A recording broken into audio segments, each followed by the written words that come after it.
Welcome to the Dr. Wyatt Show podcast, where developing a long-lasting, happy relationship is the status symbol to achieve, and following my 6 marriage steps is a path to help get you there. I'm your host, Dr. Wyatt Fisher, a licensed psychologist specializing in marriage counseling. Remember, you can join me on Wednesdays, Mountain Standard Time at 12 noon on my 3 social media channels on Instagram, Facebook, or YouTube. It's live Q&A. It's time for you to pick my brain on anything you have questions about related to the podcast or anything marriage related. Just like in high school and in college, you would go to your professor or your teacher's office hours to pick their brain. Likewise, I have office hours so you can pick my brain. So take me up on it. Today I'm going to talk about 5 vacation mistakes to avoid with your partner. Some of you may know I just got back from vacation with my partner, my wife. We went to Utah. We took a road trip to see the national parks there. And we've had a lot of vacations through the years. We've been married since 1999, and so it's given us a lot of experience with vacations together, things to do, things not to do. And I've definitely made my fair share of mistakes along the way. So I thought it'd be appropriate to put all those mistakes together to help you avoid some of those same mistakes. So to begin with, I highly recommend taking at least 1 vacation a year with just your partner. That means no kids. That means no extended family members. That means no friends. Just you and your partner. You need that once a year time with your partner on vacation to get to know each other again, to have adventures together, to recreate your friendship. So if you're not currently doing that, having a once a year vacation with just you and your partner, I highly recommend it. It can inject a lot of just positive energy back into your relationship, but you have to be careful you don't make some mistakes. And that's what I'm going to go over today. So the first mistake to avoid is not planning the vacation together. It's so easy to not plan it together. One of you might be more of the planner. And so you're the one researching, you're the one looking up everything, you're the one booking the hotel, you're the one booking the activities, and you may or may not consult with your partner. And the risk with that is if you show up to stay at that hotel or you show up to do that activity and it doesn't go over very well, or it's not a very good hotel, or it's not a very fun activity, now your partner's looking at you that you made the mistake, and then you're feeling frustrated because you put in all the work to pull off the vacation. So it can create an uneven workload feeling, and it can make you feel unappreciated, and it can set you up to be judged if the experience isn't a positive one. So I've had to learn this the hard way because I'm more of the planner in our marriage, and I've made the mistake a lot of times of scheduling everything, planning everything, and then it doesn't turn out very well. And then my wife wasn't very pleased, and then I felt unappreciated. And so it's led to conflict and it's led to problems. So I've learned through the years, plan the vacation together. So do that with your partner. Next time you have a vacation, sit down with your partner, decide together on what hotel you're going to stay in. Decide together what activities would be fun to do. Decide together where you want to go. So that will make both of you more equally invested, and it will share the workload, and then you're both responsible if it doesn't turn out quite as planned. Mistake number 2 is not paying for the vacation in cash. This is a common trap a lot of couples fall into, where they go into debt to pay for the vacation. That's a terrible idea, because then during the vacation, you're going to be thinking in the back of your mind, we're going into debt for this. We're going to have to make payments on this. And then when you get back from the vacation, you may have had a great vacation, but then the stress sets in of now we have to make these payments. Now we have to pay off the debt of the vacation. And it can sabotage the positive feelings of the vacation. So don't go in debt for vacations. So that may mean you have to adjust your expectations.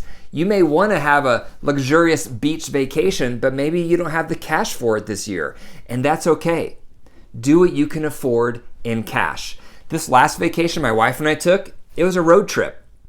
We got in our car, we drove 9 hours to Utah to see all the national parks. So it was a very affordable vacation. We didn't have any airfare. We didn't have any car rental. The only expense we had was food, hotels, and gas, and entrance into the national parks. So it was a very affordable vacation. We did it all in cash. And so I highly recommend you doing the same thing. Don't start with what's the ideal vacation. Start with what can we afford in cash? What can we afford so that we're not going into debt, because that's going to sabotage the positive experience of the vacation. Number 3, the mistake to avoid, not resolving most of your resentments before the vacation. Don't think that you can just waltz into a vacation with lots of resentments between you and your partner. If you do that, you're probably going to have a lot of conflict on the vacation because it's concentrated time together with someone you have a lot of resentments with. That's not going to go well. So if you're in winter in your marriage, you have a lot of resentments between you and your partner, before you even think about going on vacation, work through the resentments. Doesn't mean you have to work through all of them, but you do want to work through the majority of them. So make a list of all your resentments and then use my tool, the Reunite tool. Look it up on Google, Reunite tool. Follow that method.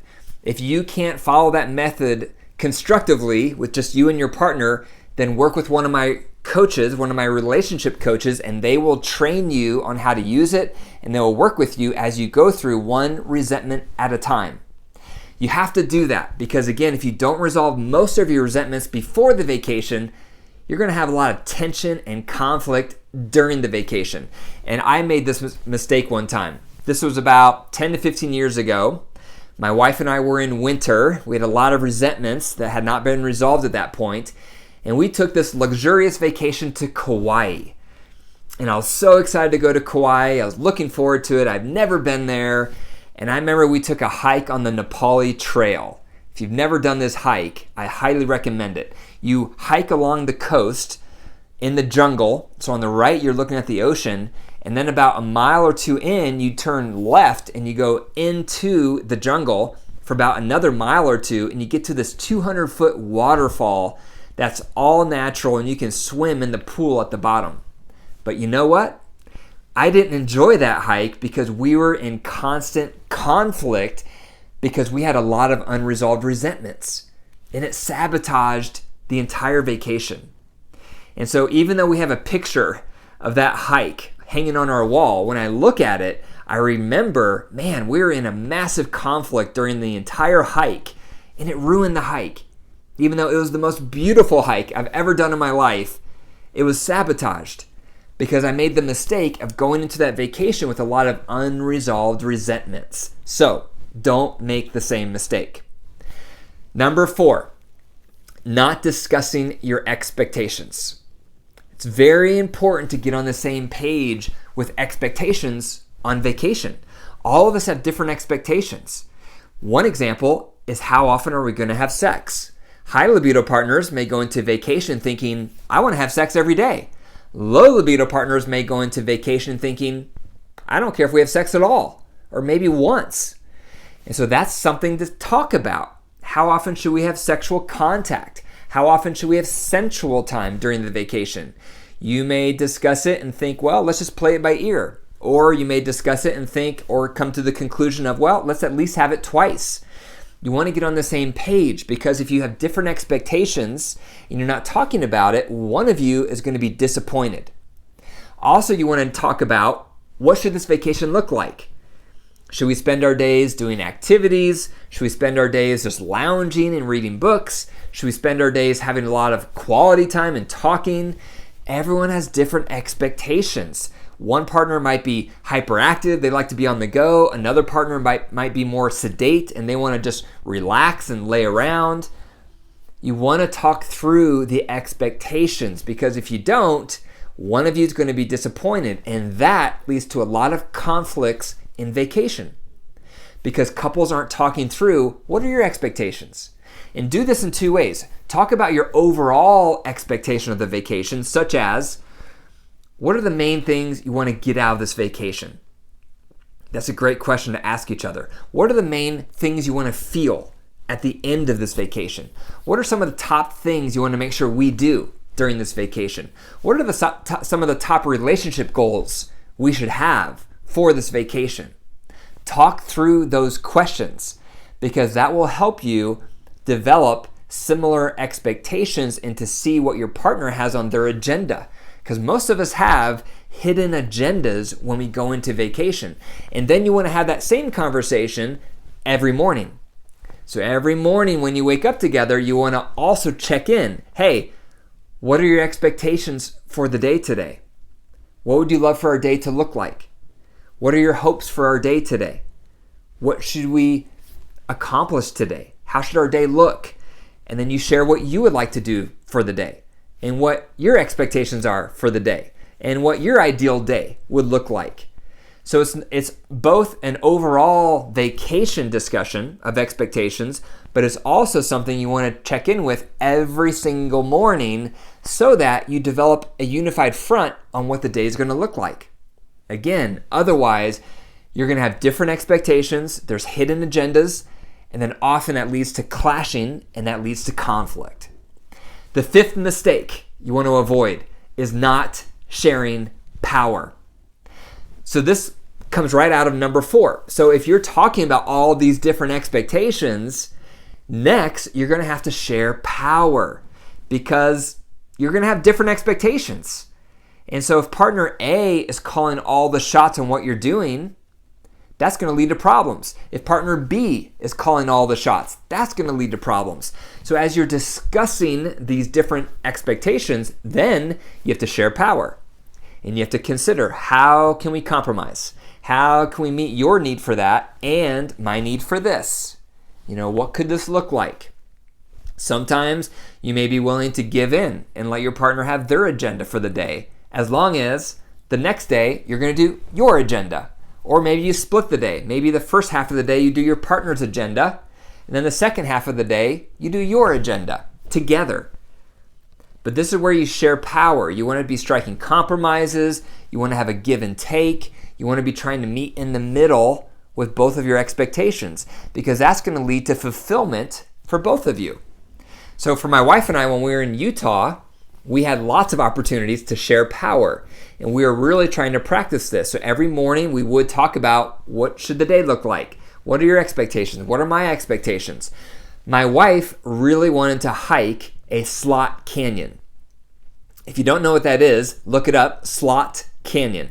It's a canyon that's really narrow, and it can get so narrow that you have to turn sideways and wiggle your way through. So she's always wanted to hike slot canyons, and Utah has a lot of them. And so our last day we were there, I knew she really wanted to do it, but she was starting to give up because we couldn't find anywhere we were, and she was starting to feel discouraged. And so I said, well, let's go to the visitor center at Capitol Reef National Park where we were staying, and let's ask the people who work there because they would know the best. So she's like, okay. So we go there, and sure enough, these people had like a printout of, here's the top 3 slot canyons. They were all about 20 to 30 minutes away. I didn't really want to do a slot canyon personally because I knew it was going to be a lot of hiking out in the desert trying to reach the slot canyons, because you have to hike about 2 miles to even get to them. And it was a hot day, and it's a lot of just rock and clay and dirt. So I really didn't want to go to do the slot canyons, but I knew it was one of her hopes. It was one of her expectations. It was one of her goals, was to be able to hike a slot canyon. So in the spirit of sharing power, I said, let's do it. I'm willing to do that for you. So we did it. So we did this hike. It took about 3 hours. We hiked around 4 to 5 miles. And it was hot. Felt like we were getting baked. We both got burned. But it made my wife really happy, because that was part of her expectation, part of her hope, was to do a slot canyon hike. And so we did it. And I'm glad that we did, because it was bonding for us. It was an adventure together. We had some great photographs. And at the end of the day, it made her happy, and it was good for our marriage. And there was moments where I really enjoyed it as well. So that's an example of sharing power, checking in on expectations, and then accommodating each other's hopes and expectations and trying to meet in the middle.